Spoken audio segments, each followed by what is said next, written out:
ബിജെപിയിലെ fund കൊള്ളയിൽ പുതിയ വിവരങ്ങൾ പുറത്ത്. പാർട്ടി കൊടിക്ക് വ്യാജ ബിൽ തയ്യാറാക്കിയെന്ന് കണ്ടെത്തി. വട്ടിയൂർക്കാവ് മണ്ഡലത്തിൽ കൊടികൾ വാങ്ങിയതിനാണ് വ്യാജ ബില്ല് സമർപ്പിച്ച് പണം തട്ടിയത്. കൊടികൾ വാങ്ങിയെന്ന് അവകാശപ്പെടുന്ന സ്ഥാപനം വാമനപുരം കണിച്ചോട് ഭാഗത്തെ ബിജെപി പ്രാദേശിക നേതാവിന്റെ പലചരക്ക് കടയാണ്.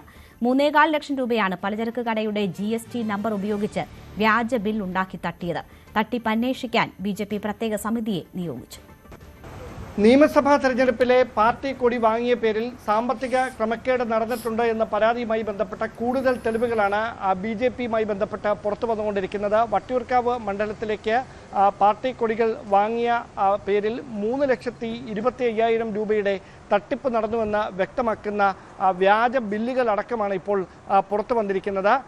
വാമനപുരത്ത് കണിച്ചോട് സ്വദേശിയായ BJPയിലെ ഒരു പ്രാദേശിക നേതാവിൻ്റെ പേരിലുള്ള പലചരക്ക് കടയുടെ GST നമ്പർ കാണിച്ചുകൊണ്ടാണ് 3,25,000 രൂപ തട്ടിയെടുത്തിരിക്കുന്നത് എന്ന് വ്യക്തമാക്കുന്ന ബില്ലുകളും അതിൻ്റെ റെസിപ്റ്റുകളുമാണ് ഇപ്പോൾ പുറത്തു വന്നിരിക്കുന്നത്. ഇതുമായി ബന്ധപ്പെട്ട് നേരത്തെ മുതൽ തന്നെ ചില ആരോപണങ്ങൾ ഉയരുന്നുണ്ടായിരുന്നു. ഈ ആരോപണങ്ങളിൽ വിശദമായ അന്വേഷണം നടത്തുന്നതിന് വേണ്ടി BJP നേതൃത്വം ഒരു അന്വേഷണ സമിതിയെ നിയോഗിച്ചിട്ടുണ്ട്. ആ സമിതിക്ക് മുമ്പിലേക്ക് ഇതുമായി ബന്ധപ്പെട്ട കൂടുതൽ പരാതികളും തെളിവുകളും ലഭിച്ചിട്ടുണ്ട് എന്നാണ് സൂചന. BJP ദേശീയ നേതൃത്വവും വിഷയത്തെ വളരെ ഗൗരവത്തോടെയാണ് നോക്കിക്കാണുന്നത്. കാരണം പാർട്ടിയിലെ ഏറ്റവും നിർണായകമായ ഒരു തെരഞ്ഞെടുപ്പിൽ സാമ്പത്തിക കാര്യങ്ങളിലടക്കം സുതാര്യത ഉറപ്പാക്കേണ്ടതുണ്ടായിരുന്നു.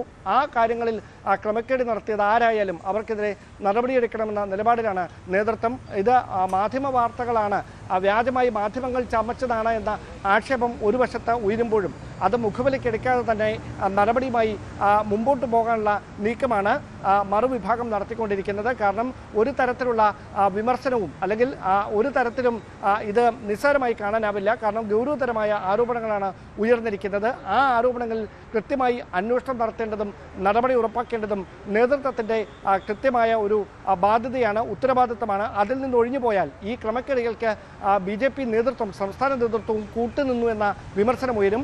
അത് ഒഴിവാക്കുന്നതിൻ്റെ ഭാഗമായാണ് പാർട്ടിക്ക് അവമതിപ്പുണ്ടാക്കാത്ത തരത്തിൽ ഈ സാമ്പത്തിക ക്രമക്കേടുകൾ സംബന്ധിച്ച വിശദമായ അന്വേഷണം നടത്തി അതുമായി ബന്ധപ്പെട്ട റിപ്പോർട്ട് സമർപ്പിക്കാൻ ഈ സമിതിക്ക് നിർദ്ദേശം നൽകിയിരിക്കുന്നത്. ഈ സമിതി നൽകുന്ന റിപ്പോർട്ടിന്റെ അടിസ്ഥാനത്തിലായിരിക്കും തുടർ നീക്കങ്ങൾ. കൂടുതൽ വാർത്തകൾക്ക് News 18 Keralam YouTube channel subscribe ചെയ്യുക.